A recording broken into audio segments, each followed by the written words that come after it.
I always thought heartbreak came from divorce, from losing a partner. I never imagined the deepest cut would come from my own mother. When I asked my mom about the Hawaii trip, the one I paid $22,000 for, she said it like she was commenting on the weather. Oh, we already went last week. Only for family. For a moment, I swear the world went silent. The phone nearly slipped from my hand. That phrase, only for family, hit harder than any argument I'd survived in my marriage. Outside my window, Buffalo's winter was tearing across the streets, snow swirling like broken glass. But somehow, those 3 words felt colder. I had drained my savings for that trip. Scraped together every extra dollar after my divorce, hoping no, begging for some kind of connection again. I held that family together like invisible glue, even when I was falling apart inside, and somehow, I was the one left out. That night, I didn't scream, didn't throw the phone, didn't cry. I poured myself a drink and stared at the frozen street below, letting the cold silence settle into my bones, because if they thought they could erase me that easily, they were about to learn what family really costs. After my divorce, I told myself the same lie over and over. Family will be your anchor. Family won't choose sides. Family will be there, but going back home didn't make me whole. It made me small. Invisible. My one-bedroom Buffalo apartment had old radiators that hissed through the night, like they were judging me for trying so hard. My job in finance kept me busy enough to pretend I was okay, but never busy enough to stop feeling empty. I did what I'd always done. I fixed problems with money. Mom had a tight month. I covered it. Dad's car broke down. I called the shop and paid for the repairs before he even asked. My sister Erin rarely called unless she needed help. Rent, utilities, school supplies, a new laptop, anything she could spin into a crisis, and I gave. Every time. No questions. No complaints. I kept a spreadsheet labeled family expenses. Neat rows, color-coded, updated weekly, as if organization could disguise the truth. I wasn't their daughter. I was their bank account. When I suggested the Hawaii trip, Mom sounded excited.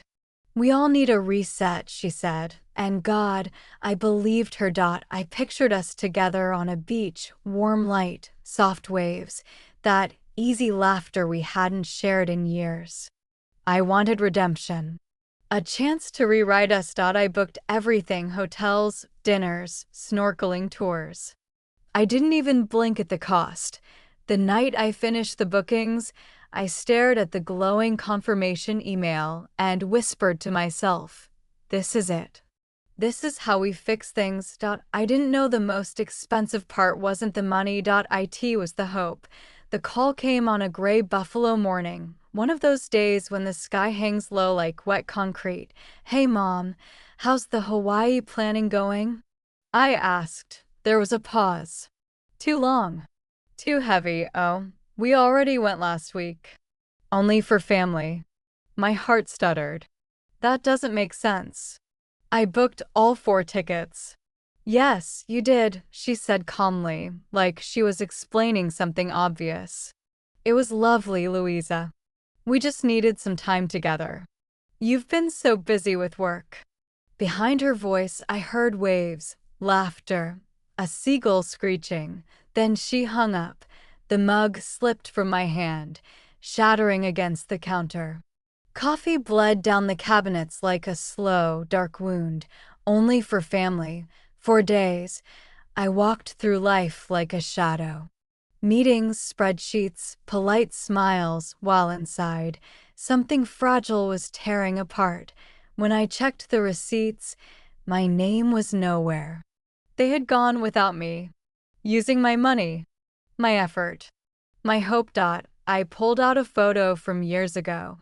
Thanksgiving before the divorce. Everyone was centered in the frame. And I was half cut off, holding the camera remote. A hint I didn't see back then. Love that has to be purchased isn't love. 1 month later, my sister Erin called. Hey, the rent's overdue again. Can you send $2,000? Just until next week. I whispered, only for family, remember? The sweetness in her voice cracked. That night, I opened my bank app and canceled every automatic payment, their rent, phone bills, internet, insurance. Each click felt like reclaiming oxygen after years underwater.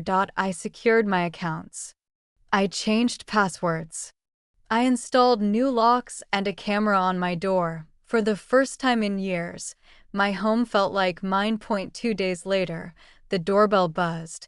There they stood, Mom, Dad, Erin, and a lawyer. A lawyer. Louisa, Mom said, voice cold and sharp. We need to talk. Their lawyer stepped forward. Your family is concerned about your emotional stability and financial behavior. They're requesting guardianship over your assets. Guardianship. They wanted legal control over me. I stared at them and said 4 words that felt like steel. Then I'll see you in court. The trial was brutal. Their lawyer painted me as unstable, lonely, erratic. Daniel, my attorney, was calm, precise, unshaken. He handed the judge bank records, work history, doctor evaluations, proof of years of responsibility. Then I took the stand. Why did you cut off financial support to your family? The judge asked. I swallowed hard. Because I realized I wasn't their daughter. I was their income. Gasps rippled through the room, and when I asked about the trip I paid for, my mother told me, only for family. Silence fell like snow. After reviewing everything, the judge turned to us. The court finds no evidence of incapacity. Petition denied. Case dismissed. Just like that. I walked out of the courthouse lighter than air, the cold wind cutting across my face like a baptism. For the first time in years, I felt free. 3 months after the trial, Buffalo finally thawed. Snow melted into streams along the sidewalks, and for the first time in a long time, the city didn't feel like a cage. I moved into a new apartment, small, bright, quiet. Clean sunlight spilled across the floor like a fresh start. No buzzing phone asking for money. No guilt eating away at my paycheck. No weight pressing on my chest every time I saw my family's name. It was just peace. I spent mornings making coffee in silence that didn't feel lonely. Evenings reading, walking, trying recipes that failed spectacularly but made me laugh anyway. My friends visited more. Janet hugged me tight and said, "You look lighter, Lou." And for the first time, I believed her. I wrote in my journal, "Freedom isn't revenge. Freedom is reclaiming what was taken from you." I heard through a friend that Erin was working extra shifts, that my parents downsized. I didn't feel satisfaction. Not even anger, just closure.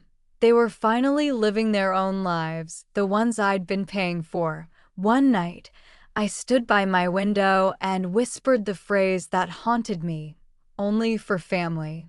And for the first time, it didn't hurt because I finally understood. Family isn't the people who share your blood. Family is the people who respect your boundaries, who don't take advantage of your heart, who don't treat your love like a discount code. If you've ever had to walk away from people who claim to love you, if you've ever rebuilt yourself from the ashes they left, you're not alone.